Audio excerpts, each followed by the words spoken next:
What's up, hockey fans? Welcome to the Wraparound, brought to you each and every Monday and Thursday by the Hockey News. I'm your host, Emma Lingan. I cover the Nashville Predators here at the Hockey News. I'm joined, as usual, by my wonderful co-host, Michael Augello, who covers the Buffalo Sabres here for us at the Hockey News. And as always, we've got a lot to talk about, but before we do dive into today's bite-sized storylines from around the NHL, do want to let you know that we are brought to you by our good friends at Sticks.com. Hey, hockey players, why drop a fortune on your sticks when you can snag pro-level composite sticks at Sticks.com? That's Stix.com.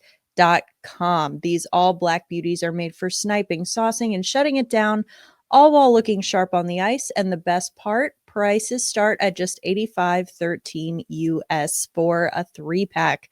Yep, you heard that right. Elite sticks without the elite price. Hit up Stix.com. Once again, that is Stix.com now, and gear up without the markup. Let's go. All right. Got to start out today with an unfortunate bit of news for the Minnesota Wild.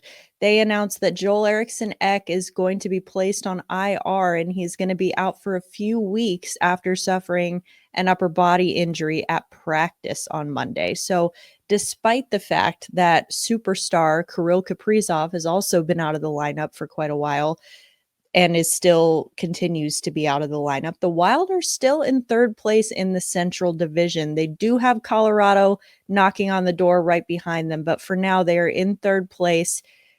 Should they look to acquire a rental piece to help them stay competitive with the deadline coming up here, or should they just ride out the season with what they have?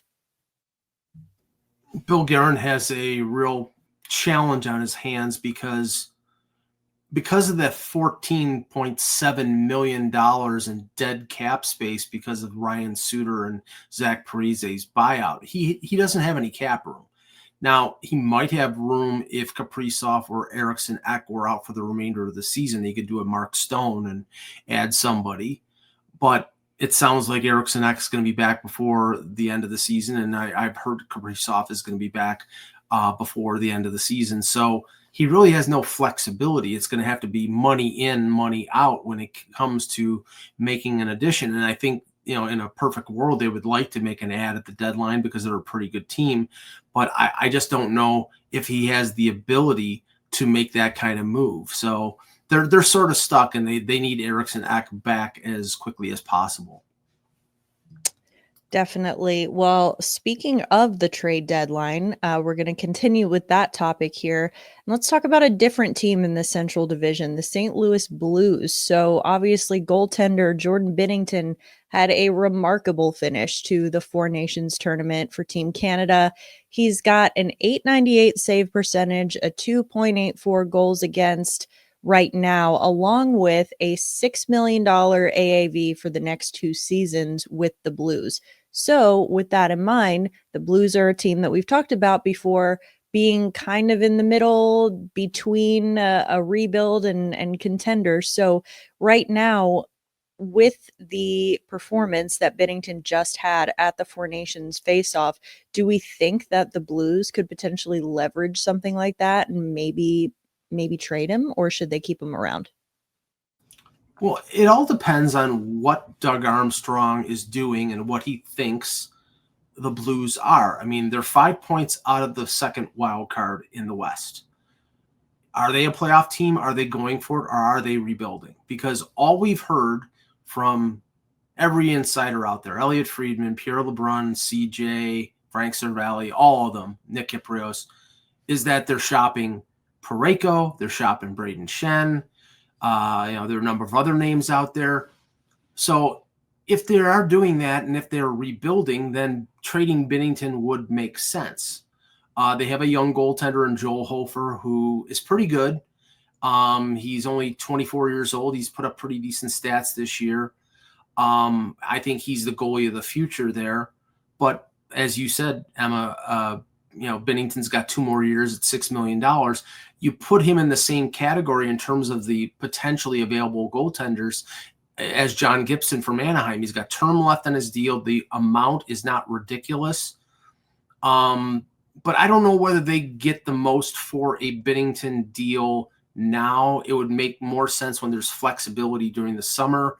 But they have to make a decision. What are they? If they start to trade off pieces like Parayko and like Braden Shen, then I could see Binnington traded in the summer. That would make a lot of sense. Yeah, St. Louis is definitely a team to keep an eye on here because I think what they do or don't do here at the trade deadline is going to be indicative of, like you said, what direction is this team trying to take right now. Moving on, also sticking with the trade deadline, John Tavares of the Maple Leafs, he was asked this week about the possibility of him signing an extension with the Maple Leafs before the trade deadline. And he said that he would, quote, love to get it done. Now, we don't know if that's mostly just lip service or is that something that we think is realistic to happen. First off, Michael, do you think that that's something that happens? Do you think that the Leafs can get an extension done for Tavares in the next week before the deadline, or is that something that comes later? I think that Tavares' camp would like to. He's made it perfectly clear. He wants to stay in Toronto. It's his home. His kids have been born there after after signing with the Leafs in 2018, after all the years with the Islanders. He's indicated that he wants to stay in Toronto. I think the only question here, and he's had a really good year, I think the only question here is term and cost. And everybody assumes that, he's going to take significantly less. He's not going to do a Mark Giordano or a Jason Spezza where he's going to come in at the league minimum. You're going to have to pay him, and he's putting up a pretty good year. He's on a 30-goal pace this year. He's been a very useful player as usual. He's a dependable guy. But that sort of gives the Leafs a little bit of an issue because he's having such a good year that, he may want more than $4 or $5 million. And they need that cap space, with the Marner situation happening and with, their need maybe to add on defense. I think they're depending on Tavares coming in at a much lower number, and that may be the only fly in the ointment when it comes to him signing. I think it's possible to get it done before March the 7th, but there's going to be time in between the end of the season and July 1st, unless they go to the Stanley Cup final, and, we'll see if that happens.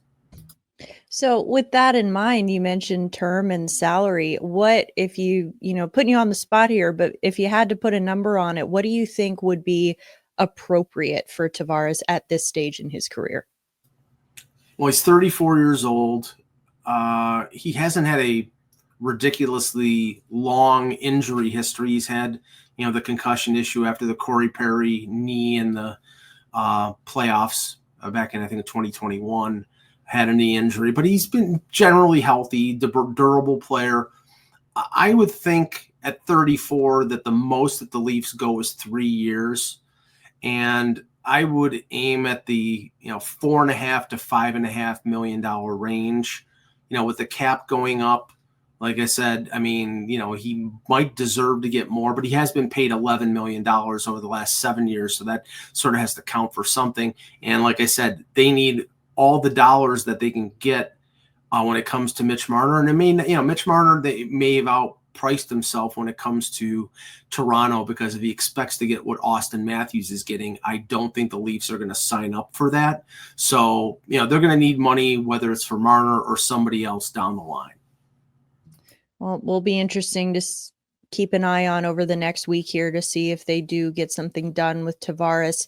With the trade deadline coming up, it sounds like it could soon be time for the fire sale in Pittsburgh. So with that in mind, do we think that the Penguins can trade Erik Karlsson? Because the Sharks are just paying $1.5 million of his cap hit over the next 2 seasons after this one, but he's still accounting for $10 million against the Penguins cap through that 2026-27 season. So that's not nothing. So is there any team that jumps out as a potential suitor? Like, is a trade of a guy like this even possible ahead of the deadline?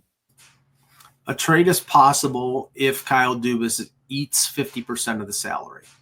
And you would think, the whole reason of trading him is to clear the salary. But he's still an effective player. He has 40 points this season. He's still a very good offensive player. He's not he's a defensive liability because, you put him with a shutdown defenseman like he had in Ottawa back in the day with Mark Mathot.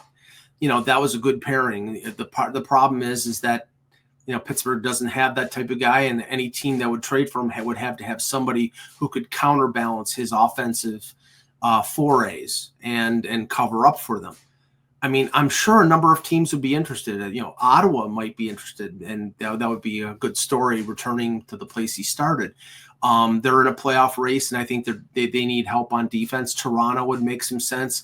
They're looking for a right-handed defenseman. Teams like Florida and Dallas, who are looking for defensive help, would make sense. But it would all be contingent on Kyle Dubas eating 50% of the salary. Nobody in their right mind is taking Erik Karlsson at $10 million. That was the whole purpose, the whole problem with the trade from San Jose to Pittsburgh. Their judgment was clouded by the Norris Trophy and the 100-point season. He's been what he's been the last few years. He's a great offensive defenseman, not good in his own zone. So maybe there's a team out there that would take the plunge if the salary was cut in half. And like you said, that's a pretty tall ask for Kyle Dubas to be even willing to entertain the conversation of retaining half of that salary. So could be a tall order there, but maybe something gets done either at the deadline or potentially during the offseason. One team that's going to be interesting to keep an eye on heading into the trade deadline here is the Tampa Bay Lightning. So they've had back-to-back 4-1 wins, first over the Oilers and then over the Kraken, that's since returning from that Four Nations break. And so they've now won 6 games in a row. They are third in the Atlantic. With that in mind, how did they approach the trade deadline? I mean, they've got the third best goal differential in the NHL behind only Winnipeg and Washington. So they're in really good company there. Is this a team that should be looking to try to add at the deadline as well, or should they just kind of roll with what they have? Well, their core group is a Stanley Cup core group. I mean, you have Point and Kucherov up front, and Cirelli, and obviously Victor Hedman on the blue line, and with McDonough, and you've got Vasilevsky in goal. So the core group is still extremely effective. They're a dangerous team. Anybody who wrote them off, did at their own peril. They should add, and I'm sure Julian Breezeball will try to, but the issue here is, again, very limited cap space, no first-round pick. But I think the one thing here is most of their needs are depth, forward and defense. They've got a good top 2 lines, but their third and fourth lines are fairly weak. They have some veteran guys like Zemgus Girgensons and Cam Atkinson, but I think you could improve there, and it may not be too costly in terms of salary, but they would have to give up more draft picks. They've got a few prospects. I think Isaac Howard is probably their top prospect, and they probably don't want to move him. So, it depends on how desperate they are. And defensively, I think you can find a depth blue liner out there. But really, with the Lightning, it's lengthening their bench. It's getting more effective players that can play bottom 6 and maybe 4, 5, and 6 on the blue line. And if they can find that, then they make themselves a real tough out. And right now, Florida, Tampa in the first round of the playoffs, oh my God, that's entertainment television. It always seems to be between these two teams lately. It's a fun rivalry that's developed. You mentioned Tampa not having any first-round picks. Another team that doesn't have any first-round picks for the next 2 seasons is the Vegas Golden Knights. And in addition to that, they don't really have a super deep prospect pool to try to create as big of a splash at the deadline as they had been in previous years. So looking at the Golden Knights and where they are in the standings, obviously this is a playoff team. What should they be looking to add, if anything, in order to continue to fill out this roster going into the deadline? Well, right now, William Karlsson is out, and he's expected back, I think, in the next month.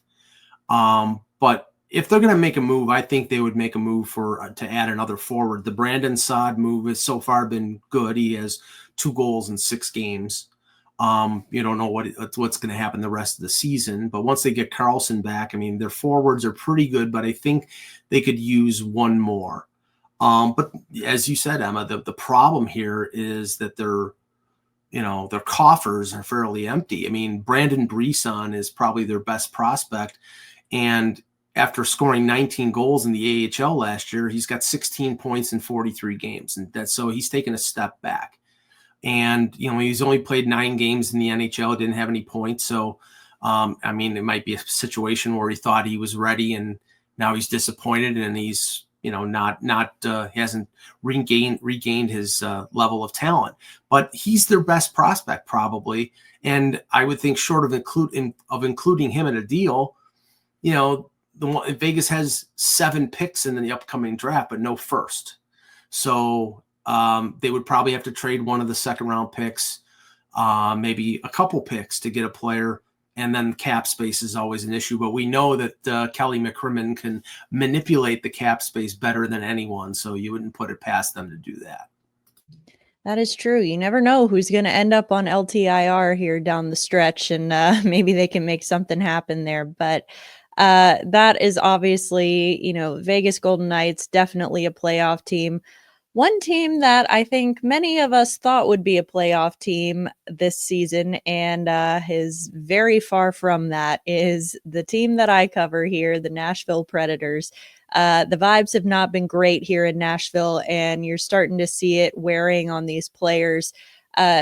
Only, I think, 2 teams, or only one team actually, Anaheim, I believe, has fewer goals for this season than the Nashville Predators. So it's been a really rough start for a team that signed these offensive weapons during the offseason, and Steven Stamkos, Jonathan Marchessault, etc. The idea was that those were going to be the guys that bring in the goals, that those are the guys who are scoring goals. And right now, no one is scoring goals. And that has not been lost on defenseman Luke Schenn. He said after the loss to the Florida Panthers on Tuesday that he just said, I don't think I've ever been a part of a group where you literally can't score goals. And he's been around for a long time, 1,000+ games. So it means something coming from him. And, Nashville's got the second fewest goals of any team. Like I said, they have so much on paper offensive firepower.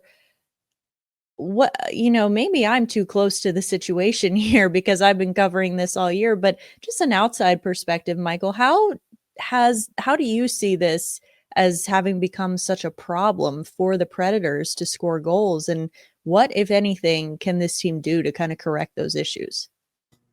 I mean, it's totally baffling. It really is because, I was pleasantly surprised by the way Nashville played last season. They added Schenn and they added Ryan O'Reilly from Toronto, and they had the late season rush, and UC Saros played great and they made the playoffs. And I thought were very competitive against Vancouver, who was a favored team. And even though they lost their goaltender and had to play Artur Svilovs in the playoffs, I thought Nashville accounted themselves very well.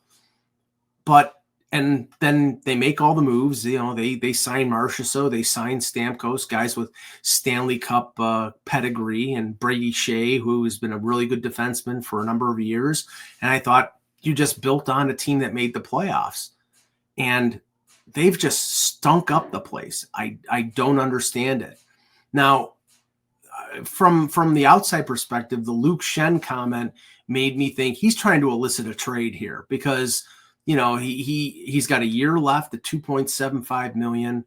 He's won Stanley Cups. Maybe he wants to win one more before the end of his career. The talk has been out there about uniting the Schenn brothers and a team trading for both of them. And maybe he signs up for that because he's got his money one way or the other. He's got the other year, and probably after this year, it's going to be the last year of his career. He's 35 going on 36.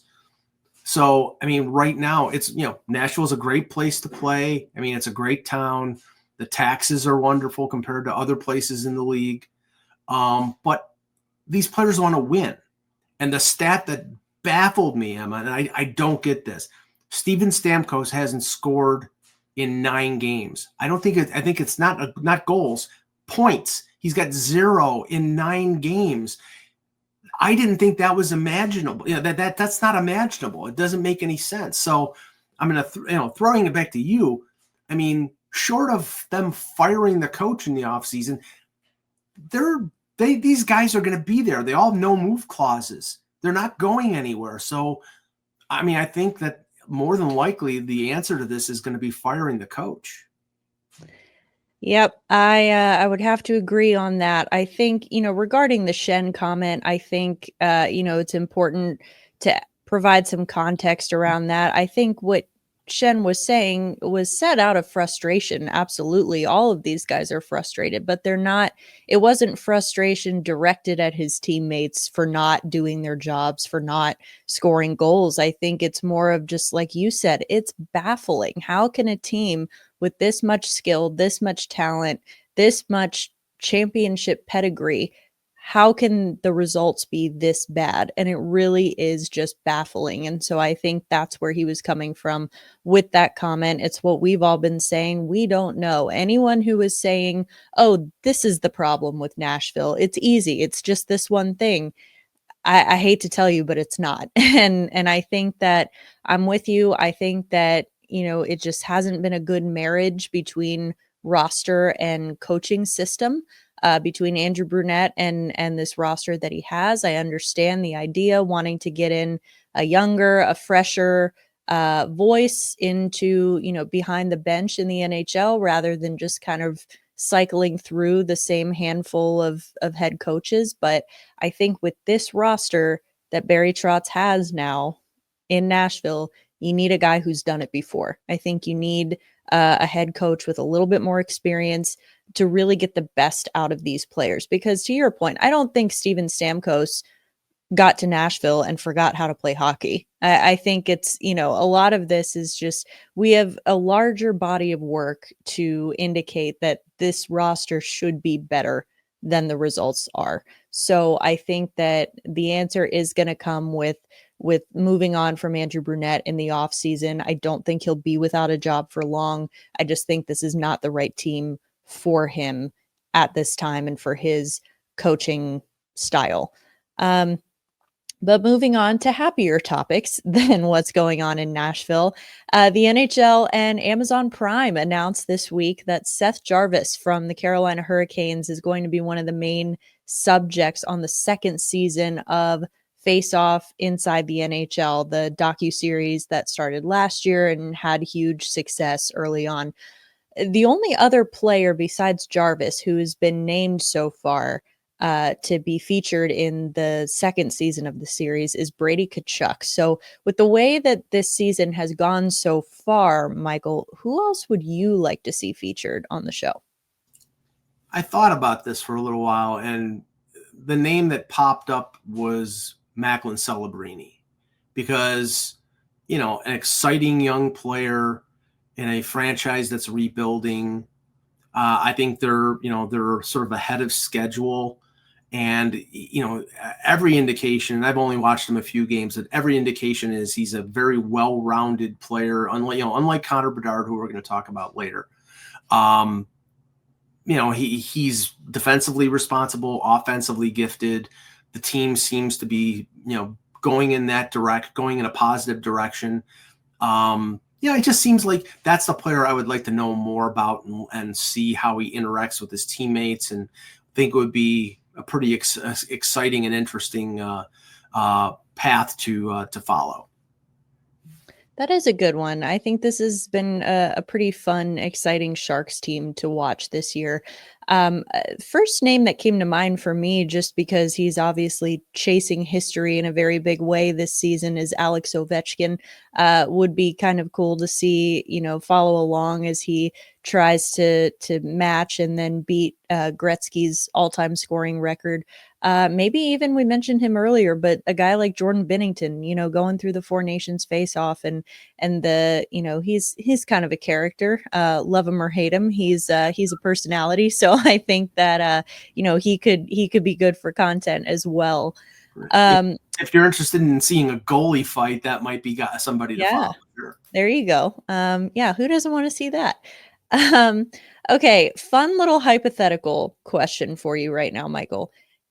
The NHL hands out a lot of awards, but what they do not have as of now is a most improved player award from season to season. So, right now, putting you on the spot, if the NHL had a most improved player award, who do you think would be the front runner right now? Well, I have two candidates. First one, I think. Well, I'll just put them out there. First one is Kirill Marchenko of the Columbus Blue Jackets. Had 23 goals last season. Was a minus player for a Blue Jackets team that was not very good. This year, he has 23 goals in 55 games. He's already eclipsed his point total from 42 to 59, and he's a plus 33.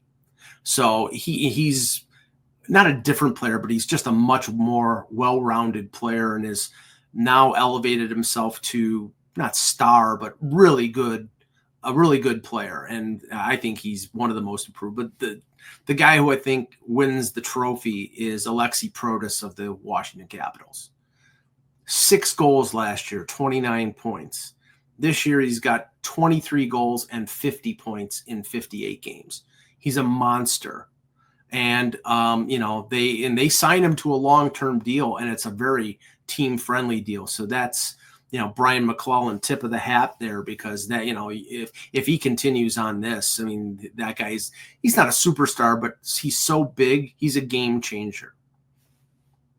Yeah, definitely. You took my guy. I was gonna go with Marchenko as well. I think just the Blue Jackets as a whole probably have a few guys on that roster who could be up for this award, I think. So definitely, it's interesting to look at guys especially when they get to new teams even and how maybe they change their game or really just level up with their new teams. And we might be seeing some of that at the trade deadline here coming up soon. But want to wrap up today. You mentioned it already. We got to talk about Connor Bedard. So if things are rough in Nashville, they are even worse in Chicago. I think Connor Bedard has been part of 36 different line combinations in just 57 games this season.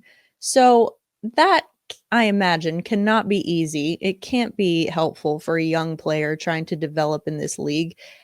In your opinion, how much of an effect do you think that kind of inconsistency has on his growth as a player, if at all? Or is there anything maybe beneficial about that? It's hard for me to see that there would be. No, I think it's completely detrimental to his progress. And I mean, I watched Chicago play Toronto on Sunday night.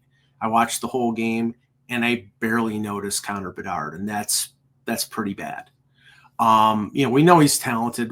But the number of line mates. I mean, you would think that after adding the Teravainens and the Bertuzzis and they brought in Nick Foligno, and he's the captain of the team to provide some leadership, and Dickinson, and that they would settle on a couple line mates and just stick with it. But they seem to be flailing about and just shuffling things around. And I mean, that just can't be good. I mean, I remember early in Crosby's career, he had the same line mates. I think Gary Roberts was his line mate for the first year when he was a rookie, and Gretzky had the same line mates when he came in with Edmonton when they came over from the WHA to the NHL.